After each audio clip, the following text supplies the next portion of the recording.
Listen, we survived the flood of 2021. Insane. You know what's crazy is that I didn't know anything happened. So I got 2 calls that day. One from my friend and then one from a family member. So my friend calls and he's a jackass. Like if anybody knows me, they know that, once I open up to you and get to know you and start, getting comfortable around you, I'm like a dickhead. So there's no way around it. So my friend is a bigger DH than I am. So he calls me, right? And I'm at the job and he says, yo, is your basement flooded? I'm like, what are you talking about? He said, because I thought when I called you, it was going to be like, hello. So which I thought that was fucked up because there were That's hilarious. Yeah, it is very. but definitely some people were very unfortunate. Yeah. In that situation. And it was only funny because we didn't get flooded out this time. We got water. We got not flooded, but we got water in the basement the last time that we had. The last time, rain. But we were very lucky because we live beside a creek. So Right. There's a creek running alongside our neighborhood, and there were some apartments or condos or something that were right around where the creek was, which is literally not even, a tenth of a mile away. And they completely got flooded out. Like it rose so high, and we're literally a few yards away. I think they haven't even, it's condemned now. So I don't even think people live there anymore. No, absolutely not. They had to go on boats to that's take crazy. these people out of these, condos or apartments or whatever. So it's definitely really crazy what happened in Jersey also with the tornadoes, because these tornadoes are, they're big. They're like literally ripping the roof off of that one car dealership. Right. Oh, and then the houses. And then it's literally like this particular neighborhood in Mullica Hill, I believe, they have these trees like behind the houses, and it's ripped clean straight across almost. It looks crazy. like a movie. It's pretty crazy. So when he called me, I didn't know anything was going on because when I left for work that day, all I saw was like the ground was wet. So I didn't know that there was any trouble till I got into Jersey, like up around Trenton, West Windsor, Princeton area, where I had to take all back roads to get to my office.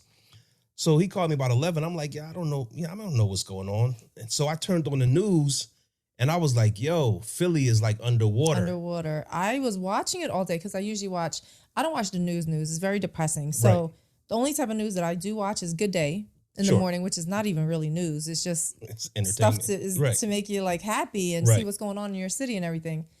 But all they were covering was what was going on, the floods and the tornado. So they didn't even play Wendy afterwards or the Real or whatever the hell that show is. Right.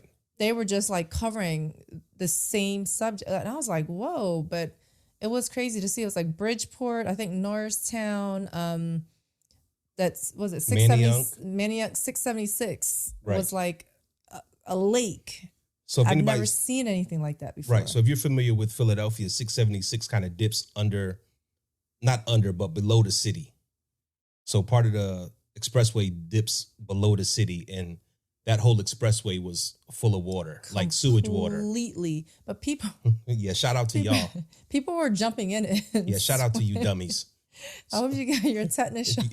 Yeah, so that's what they were saying. The health officials like, yo, if you were swimming, rowing, paddling, doing whatever, go get a tetanus shot because Dookie water. You were swimming in shit, that's nasty. It's pretty bad. I don't even like going in the ocean water, let alone swimming in that. Poop water. Yeah, poop water.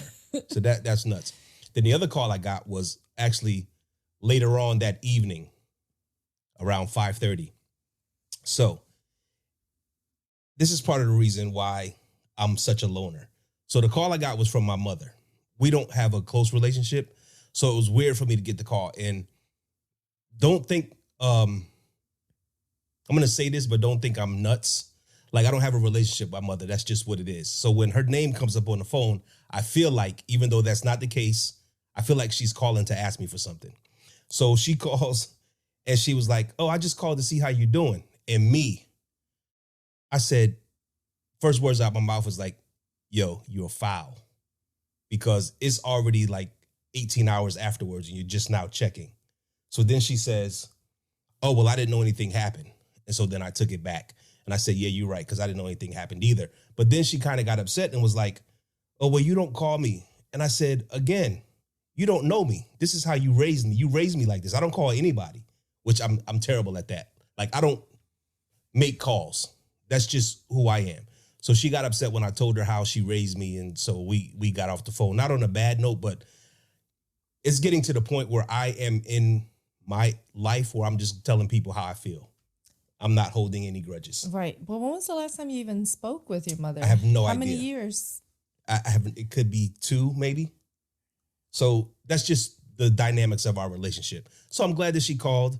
But when I looked at the phone, I was like, damn, she must want something. And I didn't not pick up the call because I didn't want to talk to her. I didn't pick up the phone because I was actually in traffic. I wanted to be aware of what was going on. So when we called back, we had, the conversation, which ended like it always ends, like, oh, well, you don't call me. Well, this is how you made me. She said, I didn't make you like this. You absolutely made me this way. At this point, it's kind of set. The relationship is kind of set. Like, it is what it is at this point.